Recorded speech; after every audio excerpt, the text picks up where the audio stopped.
إن الحمد لله نحمده ونستعينه ونستغفره ونعوذ بالله من شرور أنفسنا ومن سيئات أعمالنا من يهده الله فلا مضل له ومن يضلل فلا هادي له وأشهد أن لا إله إلا الله وحده لا شريك له وأشهد أن محمدا عبده ورسوله. Indeed, all praise is due to Allah, and as such we should praise Him, seek His help, seek refuge in Him from the evil which is within ourselves and the evil which results from our deeds. For whomsoever Allah has guided, none can misguide, and whomsoever Allah has allowed to go astray, none can guide. And I bear witness that there is no God worthy of worship but Allah, and that Muhammad sallallahu alayhi wasallam is the last messenger of Allah. إن أصدق الحديث كتاب الله وخير هدي هدي محمد صلى الله عليه وسلم وشر الأمور محدثاتها وكل محدثة بدعة وكل بدعة ضلالة وكل ضلالة في النار. Indeed, the best form of speech is the Book of Allah, and the best source of guidance that brought by Muhammad sallallahu alaihi wasallam. And the worst of all affairs are the innovations in religion. For indeed, every religious innovation is a source of misguidance, and all sources of misguidance ultimately lead to the hellfire. The topic of this evening, the struggle of cultures, the clash between Islamic culture and the dominating global culture of Western civilization, is one which addresses, on one hand, the current situation. It addresses, on one hand, the current situation which exists in the world today, which is very important for us to understand with regards to dawa, how to explain Islam to others, how to explain the contradiction that exists, the contradiction between us saying that Islam means peace and Muslims being at the center of all of the major conflicts around the world. And at the same time, it addresses the position of the Ummah with regards to this struggle and what is in front of that Ummah which Allah praised with regards to this struggle. Whether there is in the future, or what appears to us, a good chance for success, or are we on a road to failure? We have to analyze our existing circumstances, understand the forces that are at play, and then we have to set for ourselves a path by which we can successfully maintain Islam and convey it in the times to come. The beginning of this talk, or the concept of cultural struggle, takes the world situation back to one of culture which is related to religion, but not necessarily religious. A struggle which has its relationships in religion, but is not necessarily purely a religious struggle. The struggle in general has been defined for us quite succinctly by Professor Samuel P. Huntington, a professor of political science, leading universities in the States, advisor to the presidents. He defined that struggle in his book called The Clash of Civilizations, saying, the underlying problem for the West is not Islamic fundamentalism, It is Islam.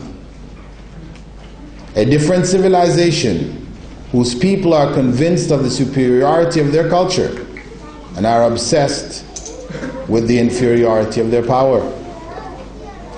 The problem for Islam, he goes on to explain, is not the CIA or the US Department of Defense. It is the West.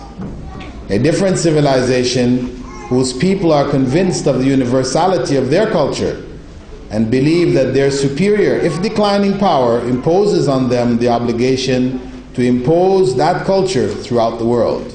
These are the basic ingredients that fuel conflict between Islam and the West. Now, his book goes on to develop a number of different ideas. I'm not saying necessarily I believe and accept or support everything he says in his book, but at least this statement, he has summed it up quite effectively. That the problem that the West faces and those people who are involved in the decision-making process, whether it's about weapons of mass destruction or whatever,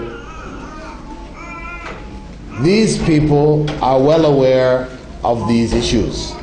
That the problem is not Islamic fundamentalism, though we can hear, in the newspapers, this being echoed. This is what is in the media.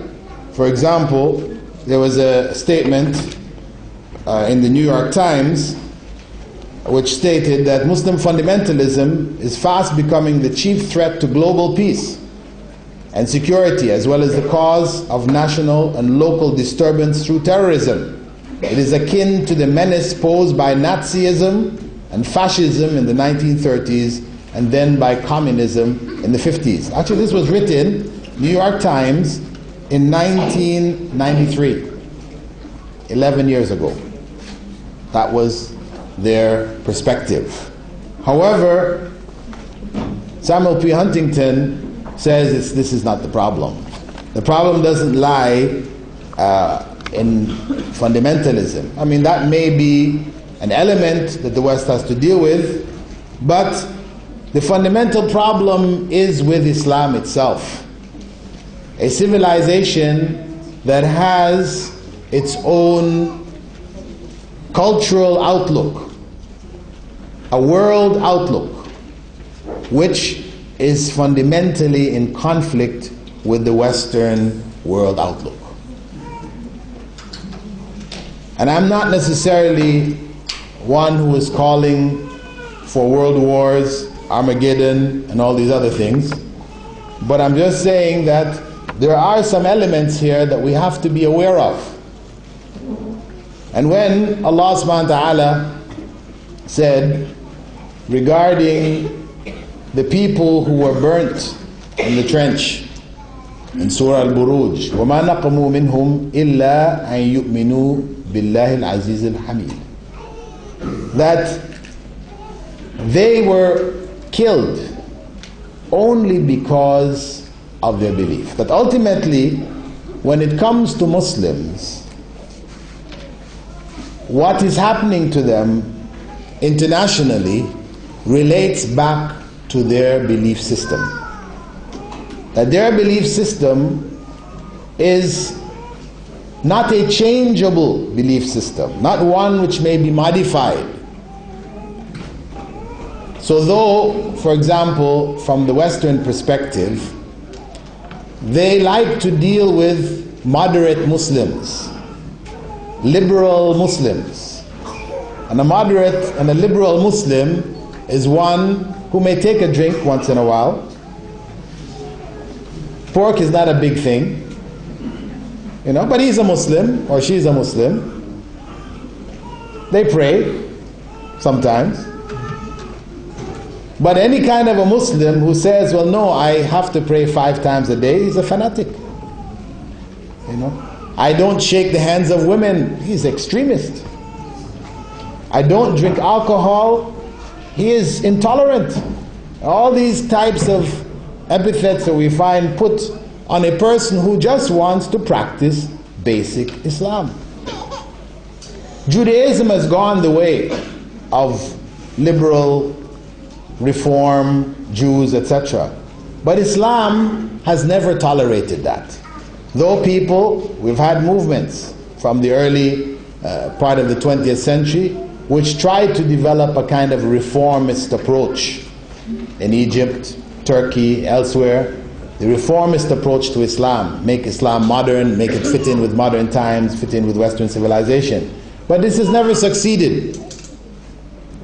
And the reason why it has never succeeded, Huntington is pointing out, is because of the fact that Muslims, in spite of whatever they have experienced historically in the world, do have in their psyche a sense that Islam is superior.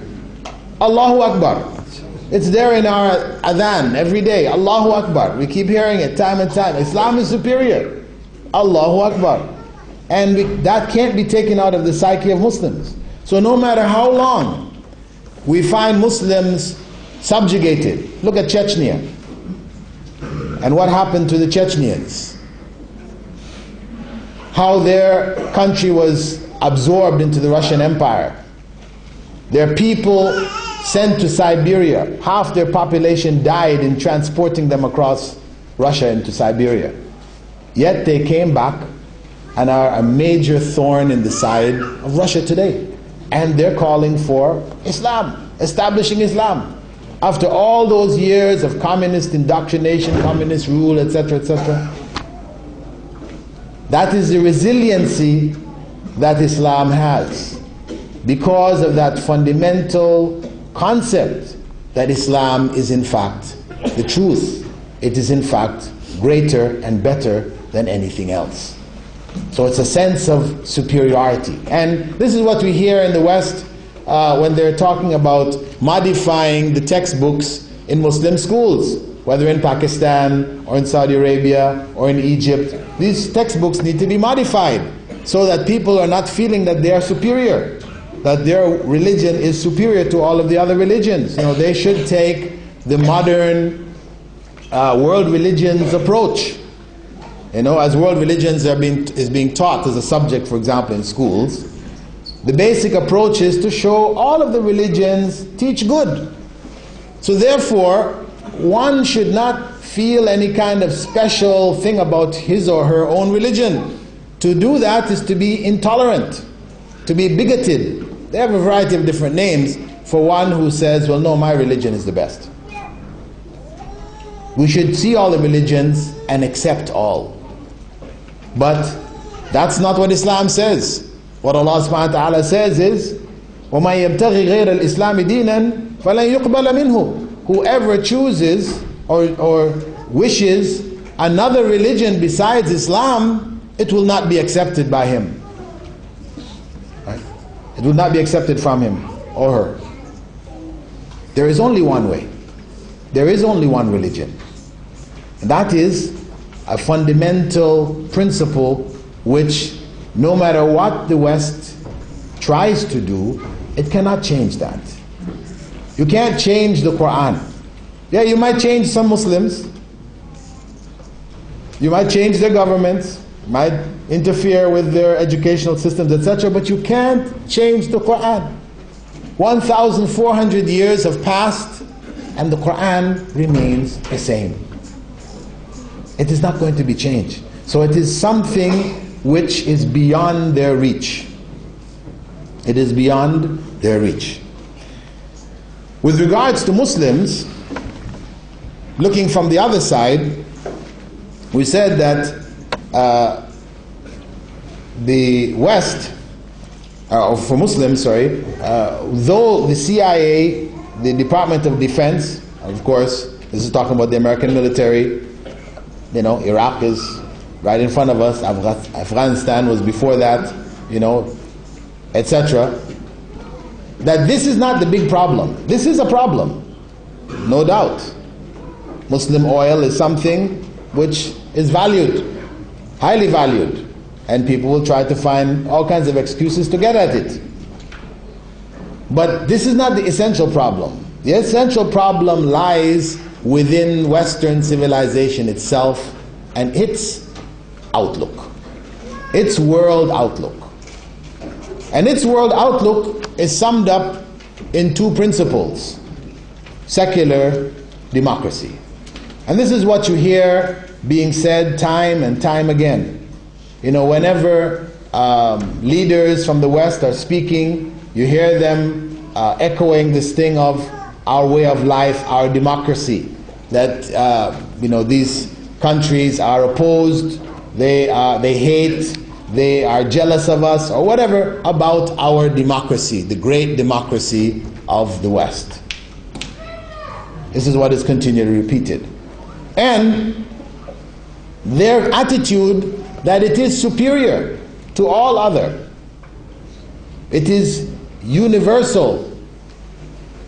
All societies are supposed to come there. This is their point of view.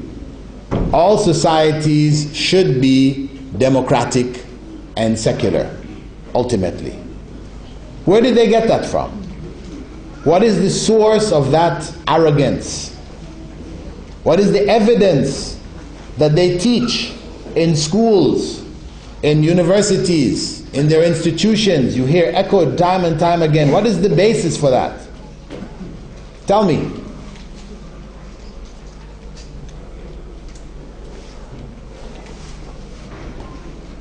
Tell me.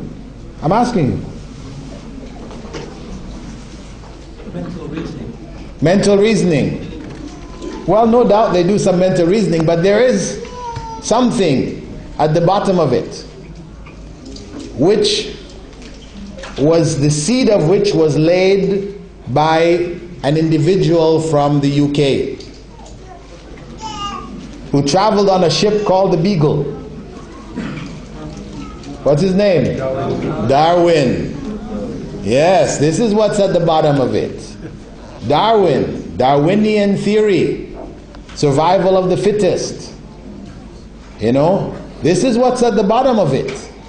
Because when they look at the world situation with Western civilization at the top of a pyramid, right? The world is like a pyramid. You have the first world up at the top of the pyramid, and the third world down the bottom. No second world, just the first, and then there's a third, big third, right? That first world, it's at the top. Why? Why are they at the top of the pyramid? Why are they, you know, ruling the world? Their technology and everything else. Because of survival of the fittest. They're there because they are the fittest. This is what they're saying, right? This is the Darwinian theory. They're there because they are the fittest. And naturally, the fittest must have the fittest systems. If you have the fittest society, you logically, this mental reasoning coming in, your systems must also be the fittest. If you've worked your way up to that, you know, before you were feudal, you went through, you know, various different stages, and you finally arrived at secular democracy, and you're at the top, then that must be where everybody else is going, is headed, whether they know it or not. So you feel it is your duty to impose this on everybody else. Your whole political strategy, your dealing with nations, etc., will always be around this principle. Secular democracy. Secular more so than democracy. Democracy is an additional, you know, cream, we call the icing on the cake. But the cake is really secularism. And so you see in the dealings with different Muslim countries, wherever that Muslim country remains secular, even though they may actually be, you know, military dictatorships or whatever else, as long as they remain secular, they're fine with the West. No matter how they got there, no matter how they maintain themselves, they're fine in the eyes of the West.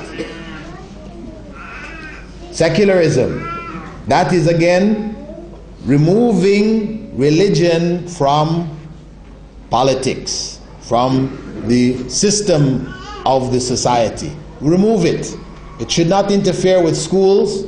France, the hijab. What is all that about? Huh? The hijab. And in Italy, it's coming, and Germany, and it's coming. There's a snowball rolling down the hill, getting bigger. It's coming. Issues of Secularism. Are we a secular society or are we not? Secular society means that you're not allowed to express and to promote your religious belief system in government-dominated areas. Privately, you want to be what you want to be in your home, in your mosque or your temple or whatever, no problem. As in America, if you want to worship the devil, no problem either. We'll even recognize you as a religion. The American Armed Forces recognizes devil worship, the Church of Satan, as a legitimate religion. And they have their chaplains and everything. So, because it's all the same to them. The secular point of view is religion's all the same. People made it up. Whether it is Christianity, Islam, Judaism, Satanism, Buddhism, whatever, it's all made up. So, why give favors to one over another? That's a secular, but it's supposed to be also a tolerant, neutral, point of view. We treat you all the same. This is how it's presented. So the point here is that Western society promotes the idea of secular democracy as the answer for the woes of civilization. This is the answer. If everybody becomes secular, then we become tolerant and we can end all these wars and all these kind of things. And as I said, they are driven by the Darwinian concept that their civilization is most superior because the systems that they have evolved are most superior. That's why they're there. So it's their duty to impose it on the rest of the world. And you hear that being said in the speeches of the leadership. Now, as Muslims, where do we stand in front of all of this? One, we should be clear that any system which calls to secularism is in direct opposition to Islam. Direct opposition. There is no middle ground. Life, of course, is not black and white, we said in general. In general, there are gray areas in between. There are places of compromise in most things in life. But there are some things where there is no in between. One of those is this idea. Either life is, as Allah describes it in the Quran, Inna salati wa nusuki wa mahyaya wa mamati lillahi rabbil alameen. Indeed, my prayers, my sacrifices, my living and my dying are for Allah, the Lord of all the worlds. That is the motto of the Muslim. His or her life in its totality is dedicated to Allah. It is completely religious. It is not secular. There is no secular aspect of a Muslim's life. Now, some modernist Muslims, if we can use that term, might say, well, no, there is, education and all these other things can be secular, but I go to the mosque, I go to Hajj, I fast in Ramadan, and that's my religious side, but of course this is something new that we have people speaking in this way. This is not in keeping with the teachings of the Quran and the Sunnah at all. Islam teaches that every aspect of life is governed by the teachings of God. Worship, the simplest definition of worship is that whatever we do is pleasing to God. Whatever is done which is pleasing to God, that is worship. Whether it is actual salah or it is setting up a halal butcher shop, you're making money, but in doing so to provide alternative for Muslims, etc., this is ibadah. It becomes a point of ibadah, a form of ibadah. So it governs all aspects of life. So it means that if as Muslims our life is completely governed by Islam, any system which says you should take Islam out of a major area of your life and restrict it only to worship in the mosque, etc., etc., then obviously that system is in direct conflict with Islam. There is no meeting point. It doesn't necessarily mean that you have to be at war with them. We don't necessarily have to choose to go to war about it. But we should be clear that this is a proposition which is unacceptable Islamically. We cannot accept it. As for democracy, which is commonly promoted, we should understand that though we have Muslims today talking about Islamic democracies, it's not possible.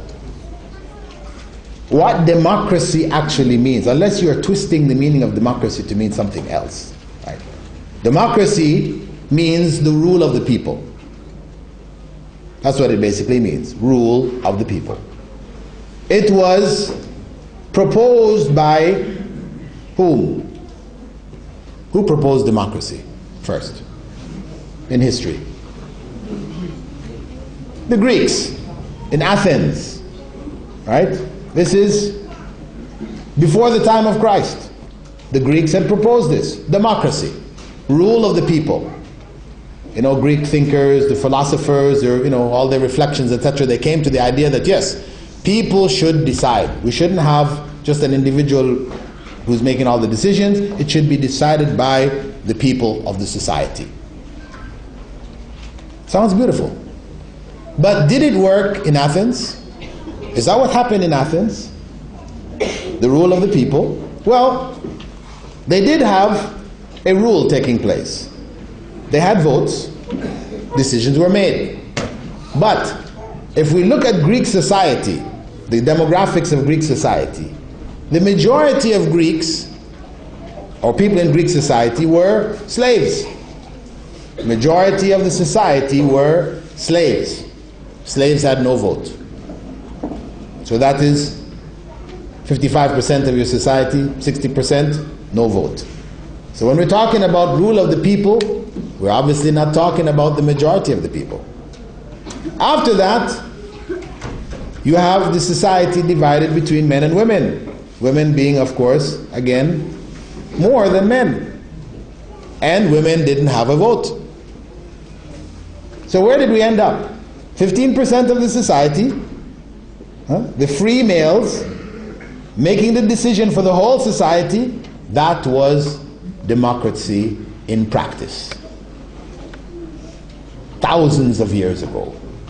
Revived after the Renaissance in Europe in modern times. It's now been revived with Darwinism dominating societies, secularism coming in.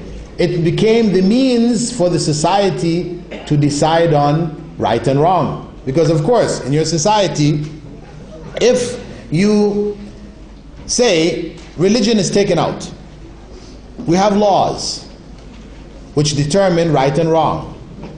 And we take away religion. Now all of these laws, when you look at Western laws, you will see at the bottom of them the 10 Commandments from the Old Testament, from the books of Moses, the Torah.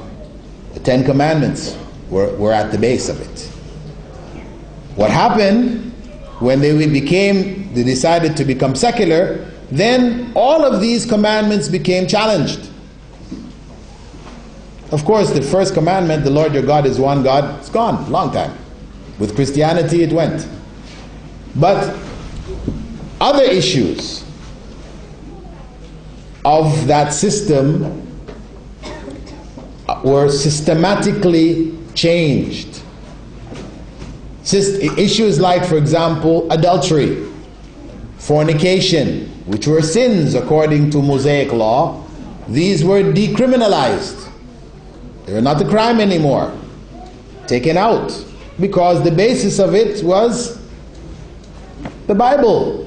And we are not religious. We have to find other principles to determine how males and females should relate in society. So they came up with an alternative principle. which they called what? Huh? What is the principle which they use to determine what is acceptable relationships between males and females and what is not? Equal rights. Not quite. Not equal rights. Huh? Huh? Consent is one. And what else? Two words, two phrases. Consenting adults. That's the phrase. Consenting adults. Meaning, whatever consenting adults do amongst themselves, the government has no right to interfere. Has no right to come in and say you should do, you shouldn't do. No. None of your business, as long as they're consenting adults. Because the issue of consent, that was to rule out what? Rape. It rules out rape because there's no consent there. And what does adults rule out? Pedophilia. Okay? That's the idea, to rule those out. Rape and pedophilia. Pedophilia meaning adults having sexual relations with kids, because they said they're not mature enough, their minds are not mature enough to know right and wrong, so they're being taken advantage of by the adults. Right? So, after that, you're free to do whatever you want to do. And of course, what comes along with that is what? Homosexuals. Consenting adults. That was the door which opened it for homosexuals. Once that became your principle, of course, when you first made the principle, you meant between heterosexuals, males and females. But when the homosexuals brought their case, you couldn't stand against them in the court of law, because you said consenting adults. So if it's two males or two females, who's to say no? They're consenting and they're adults. And so it's coming. The marriages, you hear that struggling going on in the background there. Same-sex marriages, it's coming. It'll be here, full blast. Give it a few more years and you'll be living it. Already in Canada we have it. It's coming in places in the States. It's in Belgium, in Europe, and it's coming. That ball, it's picking up momentum. And know that not only will it be external, meaning in the society, it recognizes it won't become strange anymore, but know that your children in school are going to be taught it. They're going to teach it to the children in primary school. We already have that in America and Canada, it's there. They teach them, one of the popular books is My Two Dads. Right? For grade 1 kids, when they're teaching them about about family life, one of the popular books is My Two Dads. Tom, he has a dad and a mom, but Jim has 2 dads. And Jim's 2 dads are very nice people. They take Jim out to do this and to do that, and he has a good time, and he's presented very nice. And so they're subtly brainwashing a generation. It's going to come up, and it's coming here.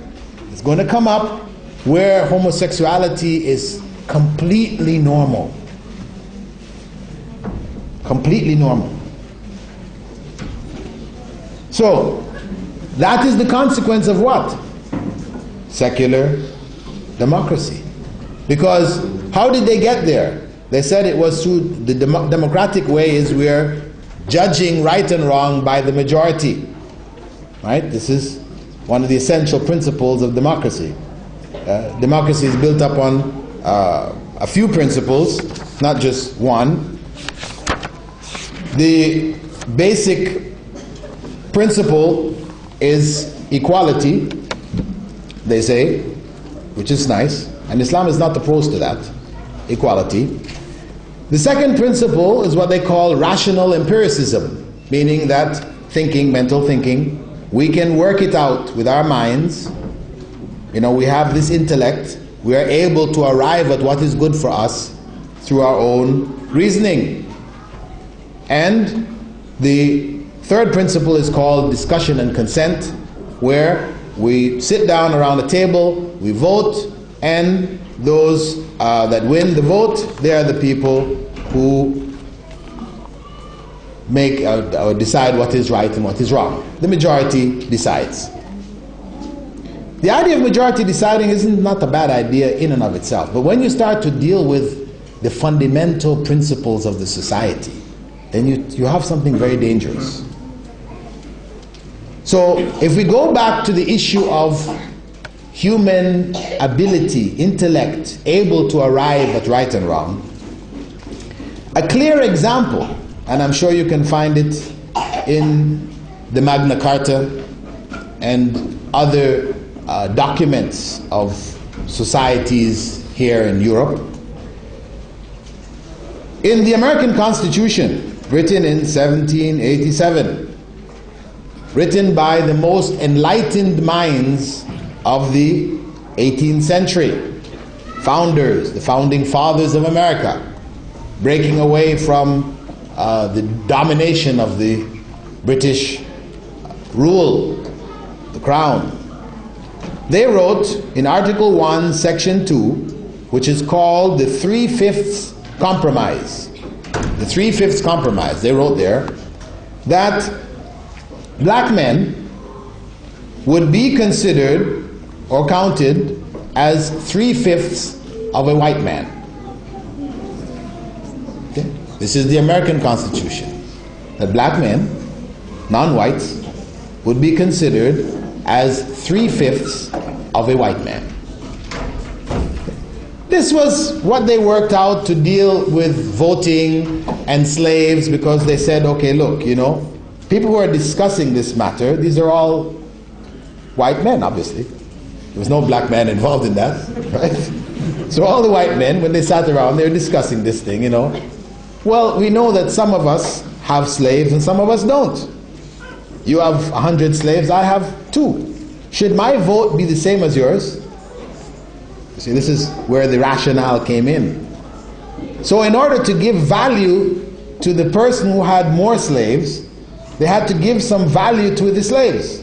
This was a mathematical principle working out to give, you know, this is how they worked it out.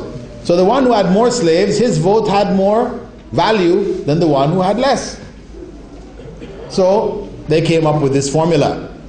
Exactly why 3/5, I don't know why it wasn't 4/5 or 2/5, but that's what they came up with. And that, as I said, was the enlightened minds of the 18th century. And that is the nature of man-made systems, isn't it? When you talk to a Hindu and you're trying to explain Islam to a Hindu, and he says to you, well, you know, your religion is so rigid.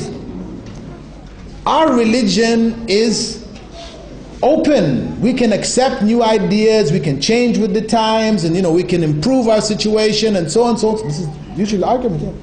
Hinduism, because of course you try to pin a Hindu down and say, listen, your religion says that if a man dies, his wife should climb on the funeral pyre and get burnt up with him. Right? Sati. Yeah? And this is the attitude towards women, isn't it? The woman has no value. If her husband dies, she has no value, zero. Better for her to climb on the pyre when they burn the body, cremate him, and be cremated along with the husband. Say, but we don't have that anymore. Stopped. We stopped that, you know. So you see, our religion is progressive, you know.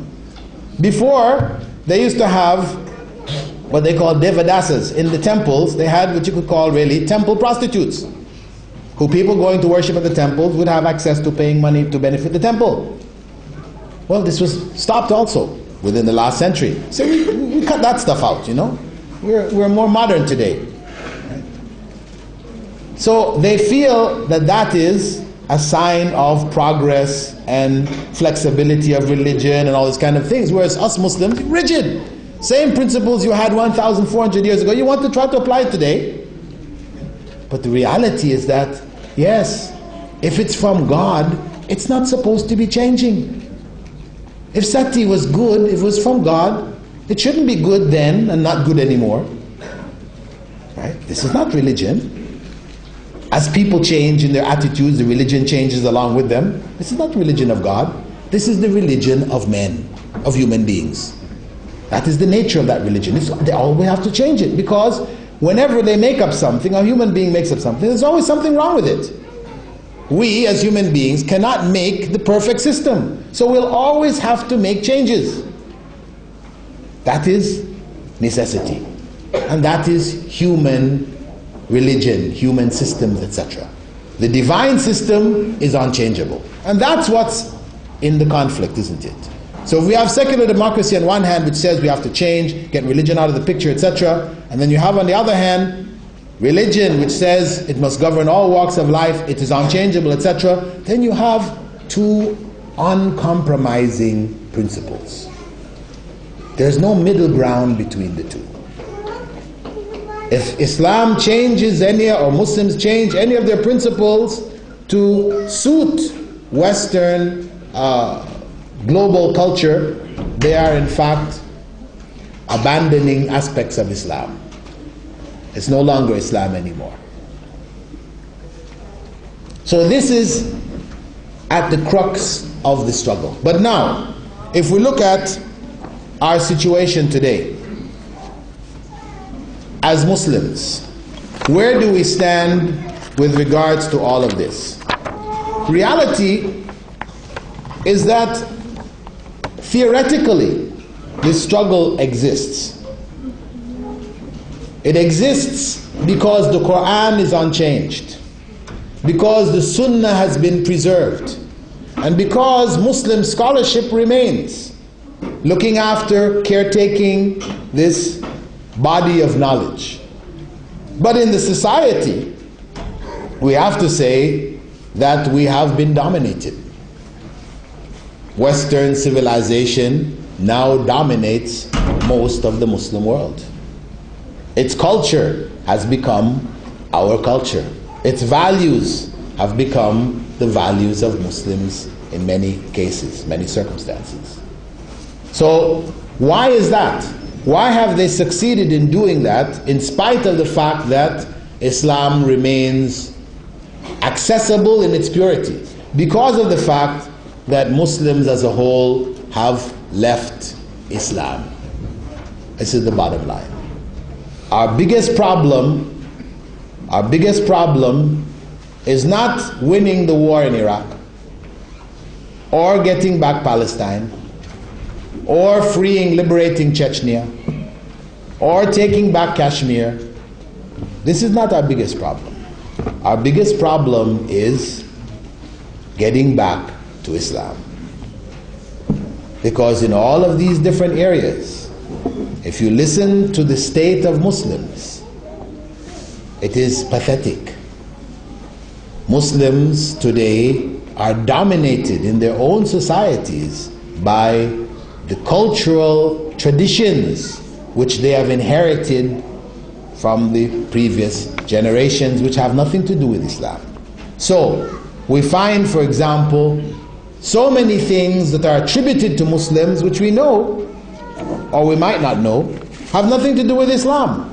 Whether it is honor killing, popular in Jordan, Pakistan, and other countries, where if a girl is suspected of anything out of the ordinary with regards to males, the family males feel it's a duty, one of them has to take her out, kill her, for the honor of the family, to preserve the honor of the family. And in Pakistan, in Jordan, if you do that, the force of the law will not come on you. Maybe you get a year, 8 months. Yeah, you shouldn't really have done it, but we understand. No.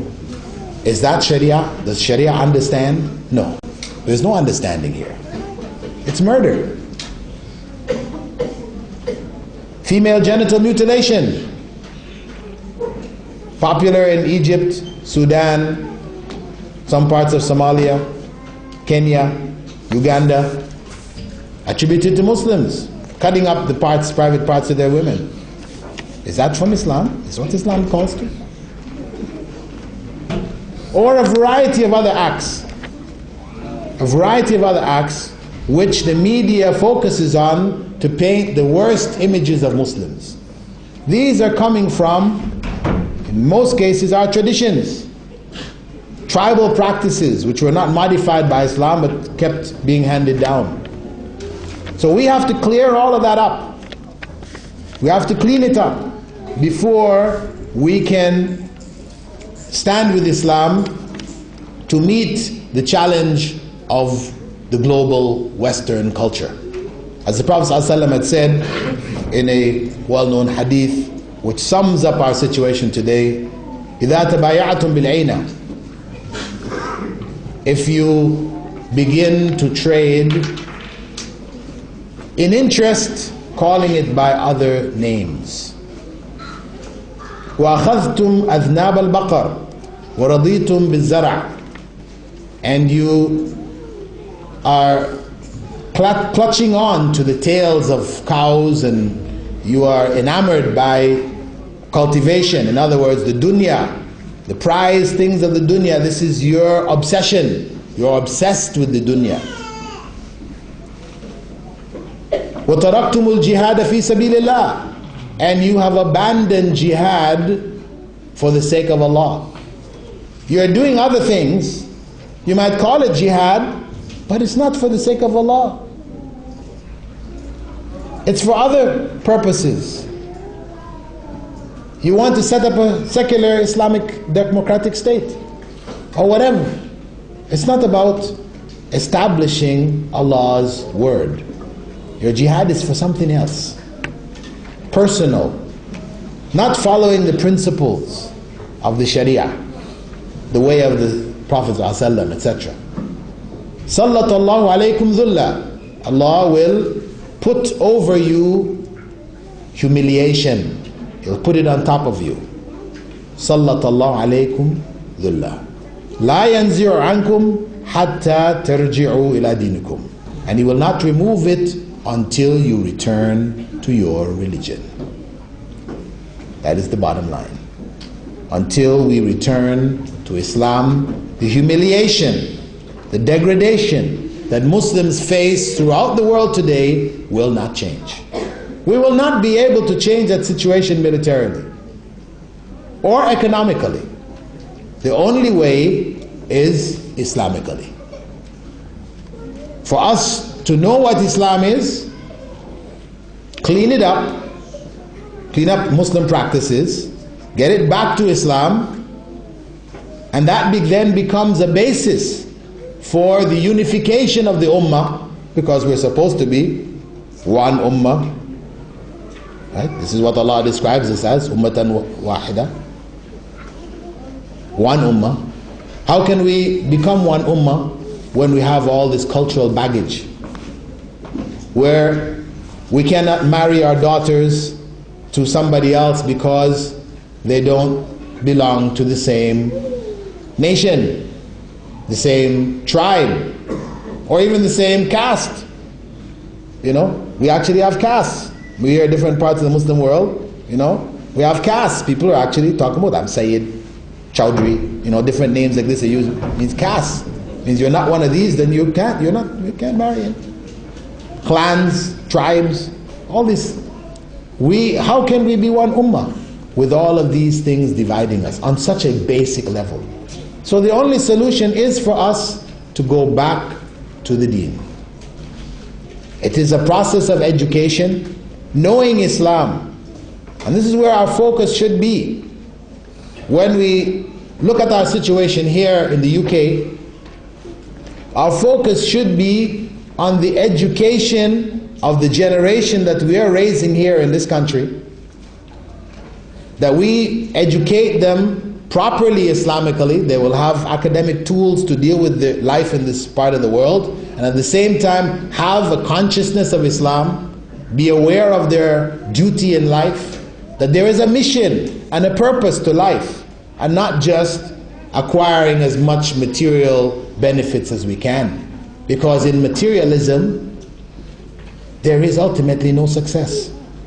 What we seek from this world cannot be achieved from materialism. So we educate our children accordingly. And we have to educate ourselves about Islam, to break the barriers that exist amongst us, where we can't, function as that real ummah. When we gather as Somalis. or Egyptians, or Syrians, or Lebanese, or Pakistanis. You know, we don't gather as Muslim brothers or Muslim sisters. We are dominated by these tribal influences.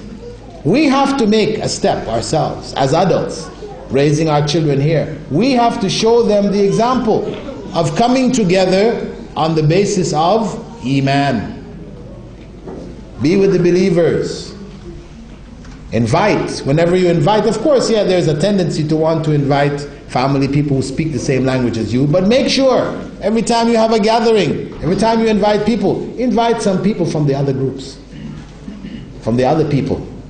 So those people who normally just come together based on tribal languages and these type of things, nationalities, they see somebody else there, and if they see them enough times and they get used to it, then maybe they will start to do that also. But we have to start. We have to make a start ourselves. There are big problems in the world. As we said, Iraq. Can you change Iraq? All the talking, all the reading, all the writing, all the different things you can do, can you change that situation? No. Can you change the situation in your gathering? Invite some people who are not from your tribal background? Yes. So hey, what is Allah going to ask you about on the Day of Judgment? Iraq or how you gathered? He's going to ask you about how you gathered. Whether you reinforce the tribalism, the nationalism, which is part of what splits the ummah, or whether you tried to make a change. Each and every one of us has something we can contribute. And that's what we need to focus on. And with that collective effort, then we can bring about a collective change. That's the basic message I would like to share with you this evening. Inshallah, I suppose we'll have some questions and answers. And I hope that the questions and answers will relate to our topic and not go into, can we eat the meat of the Christians and the Jews? Can I take riba from the riba bank? Please, save those for another time.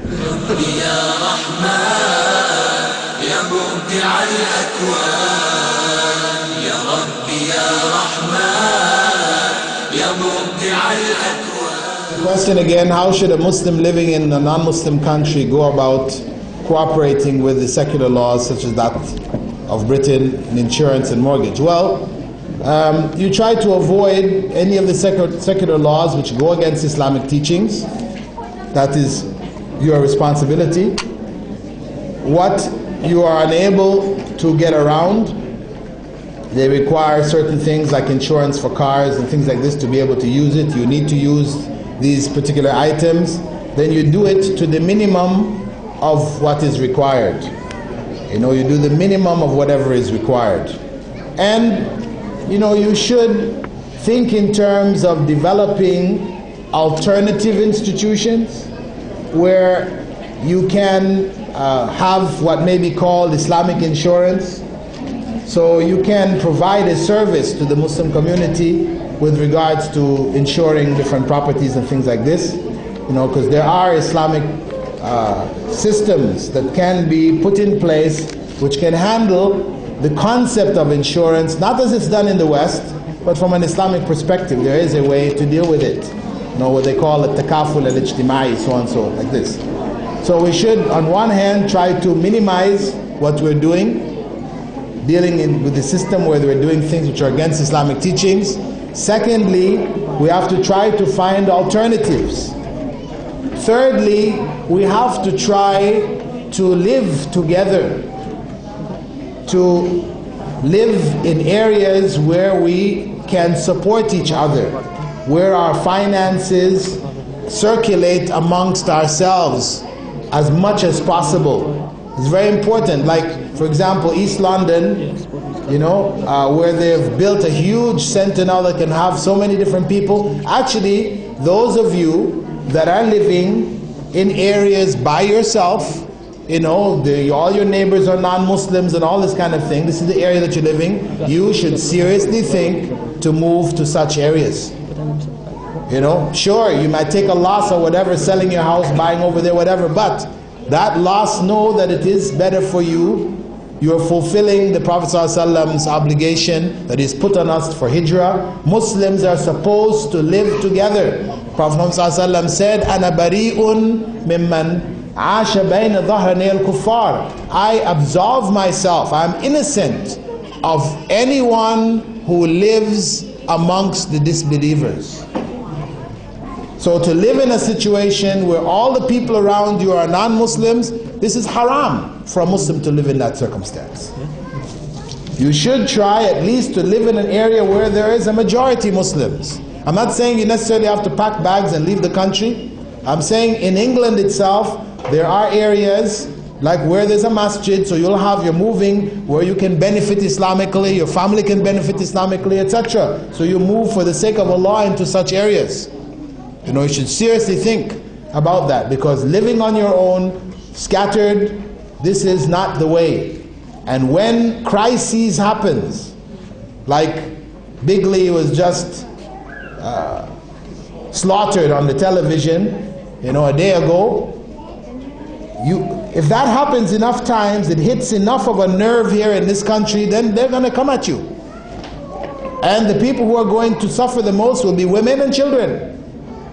They're the ones who get hurt the most. Men will get hurt too, but women and children, because they are the weaker element of the society. And these kind of individuals, they try to take it out on the weaker elements who they can get away with it. And of course, you leave your family, you're going off to work, and you leave your family, all your neighbors, back, front, are all non-Muslims. Somebody attacks your wife or attacks your child. Are these people going to come to help you? No. I mean, they may, Allah knows, but they're not driven. At least if it's in a Muslim community, they'll be shy to do those kind of things. And if it happens, there will be people who will come out to try to help. They will not leave you stranded. So it is very important that we consider that point also, because if Muslims are living together, then the development of institutions like what we talked about, whether it is banking, whether it is insurance, whether it is shops selling goods, etc., this is feasible in a Muslim community. But where you have to set up your shop, in an area where most of the shops are non-Muslim shops, then what happens? You are forced, you find yourself forced. You know, I think I have to sell cigarettes. Because most of the people come into the stores, they want to buy cigarettes. If I don't have cigarettes in the store, they're not going to come. No, I believe it's haram, but I need to, you know. Or you set up a restaurant. I need to have a license. I need to be able to sell alcohol in here. Yeah. This is because we're trying to do it on our own.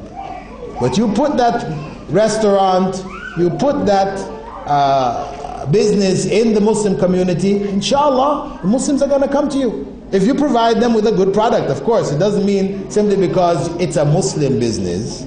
You see, that's again, we had a problem with that too, right? They feel that Muslims have to come to me because it's a Muslim business. So you'll give them, you know, second class, third rate products. No.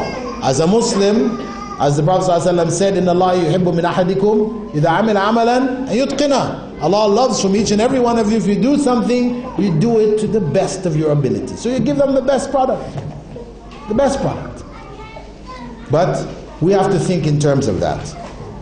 One, we try to minimize our dealings in the non-Muslim society which are un-Islamic. Two, we need to develop alternative institutions. Three, we need to make hijrah. We need to live together for the sake of Allah. Not because we're Bengalis, right? Or Pakistanis or Somalis or whatever. We need to live together for the sake of Allah, for the deen of Allah. What is the best way of educating children in Islam? Full-time Islamic madrasas or full-time secular schools and part-time school? Especially if the parent can't afford the fee. Well, I don't know what the laws are like in this country, but the alternative, because we've got here two alternatives. Either an Islamic school, which has high fees, or a secular school, and we try to teach them on the weekend or after school. I would say the secular school option is an evil option. It's not a good option. To put our children in secular schools, especially on the primary, secondary level, this is an evil option. because the impact of this society and its corrupted values will be the greatest on those growing children. One thing at university level, it's bad enough, but at primary level, secondary level, where the children are very vulnerable, to put our children to be taught by non-Muslims is, we call it Islamic suicide. That's what it is. We're doing suicide with our Islam. So it's really not an alternative. I would say for that parent, homeschool the child. Better you homeschool the child than to put them in the non-Muslim school on the primary level. Better you do that. And it's possible. Of course it requires effort, and it's better to cooperate with other sisters, you know, get a group of you together to do it, to share it, etc. But it can be done, and there are people doing it. I know I already just recently, one family just came to where I am in Qatar, you know, from the UK. You know, this brother, Brother Hanif, he came, he has two daughters, who is himself and his wife were teachers here in the system here. He has two daughters, but they were homeschooled. They did their studies at home, you know, without putting them into the system. They've moved there now, alhamdulillah, and they're continuing it and finishing it off there. But it is something which people need to look at as an alternative. And of course, again, where we have the Muslim community, where people are moving together, then the possibility of setting up institutions becomes a lot easier. You don't necessarily need all of the kind of monies to set up a full-time school. It can be done on a much lower scale. So I would say the best way is a full-time Islamic school. And I won't use the term madrasa because madrasa is, people understand you're only teaching Islamic subjects. But if by madrasa you mean the child is also taught the other subjects that they're able to function in the society after graduating, then yes, that's what is needed. Muslims should be taught by Muslims, should be studying amongst Muslims in a Muslim environment. That is the right of our children on us. That is the right of our children on us. We have a right on them, you know, that they honor us, obey us, and these other kind of things. But their right on us is that they be educated in a Muslim school, and that they be raised in a Muslim home, and that they live in a Muslim environment. That's their right on us. Okay, if we're here in the UK, we want to portray an image which impresses people when we tell them about the greatness of Islam. What will we say concerning jihad?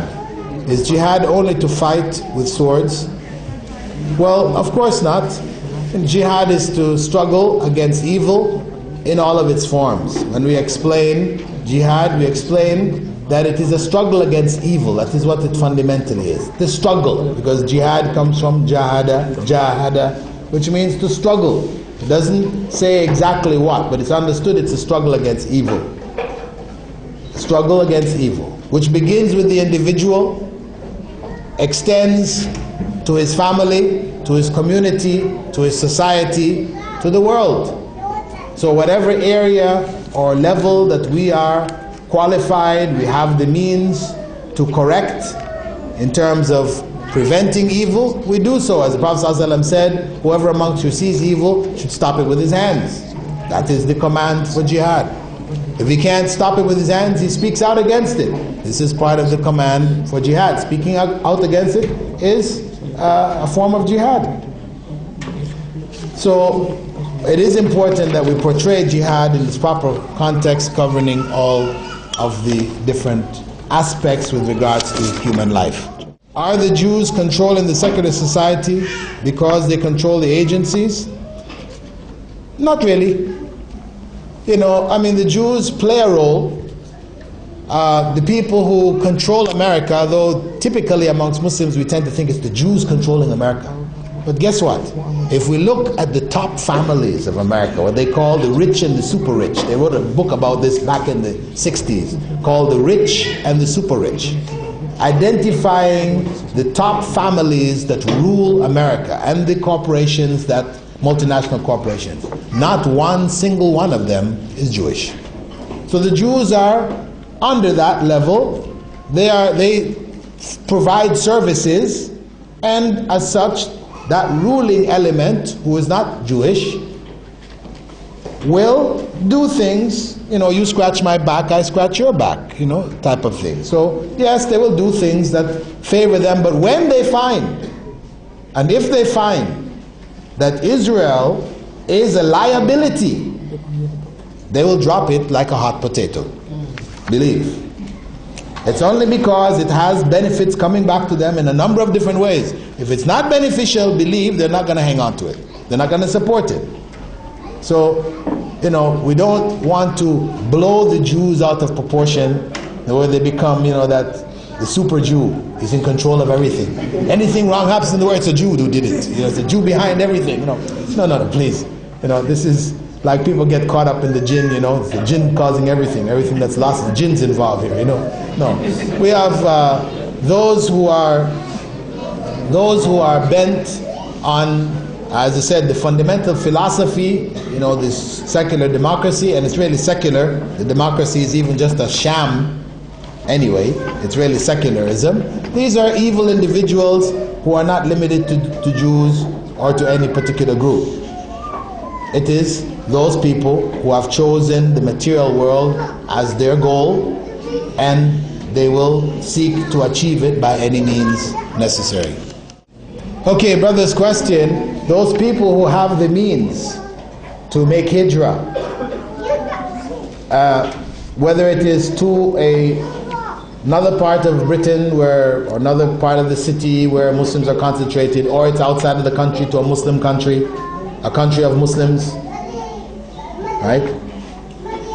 And they don't do it, are they in contradiction to the statement of the Prophet ﷺ? Of course.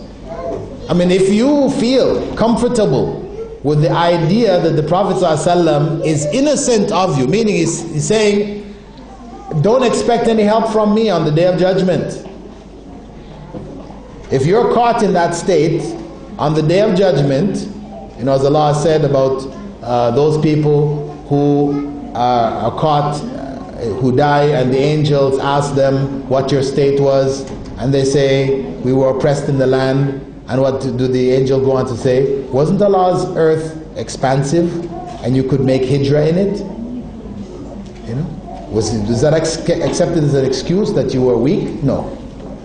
And Allah then goes on to say that such people, their end will be the hellfire. Their end will be the hellfire. This is serious. So the concept of hijrah, though it is very far away from a lot of people's minds, and people feel it is some kind of a, extremist kind of point of view to go on insisting on hijrah, talking about hijrah all the time. No, it is something that the Prophet ﷺ talked about all the time. We have so many hadiths about it. And the position of the scholars, the early generation of scholars, is very clear, very known. Even the idea of Muslims leaving a Muslim land and going to a non-Muslim land, this was considered to be kufr. Acts of kufr, this is bad, it's evil, it's wrong, it's haram. I mean, unless you're going for trade purposes, you're going on a temporary basis, but to just go and say, I want to go live amongst the disbelievers, this was inconceivable. Inconceivable. But today, for somebody to say that sounds strange, because unfortunately we have accepted it. The idea to come to Britain, to get a part of the British pie, a piece of paradise. Britain, where they pay you not to work. Alhamdulillah. Back home, if you don't work, you starve to death. Here, they pay you to stay home. The doles, you're back up. This is haram, actually. It's haram. To come here and live on the dole is haram. This is begging. The worst form of begging. Really. It's an evil state that Muslims now feel comfortable to come here and live on the dole. Oh brother, I can do Islamic work. If I work for the disbeliever, then This affects my time.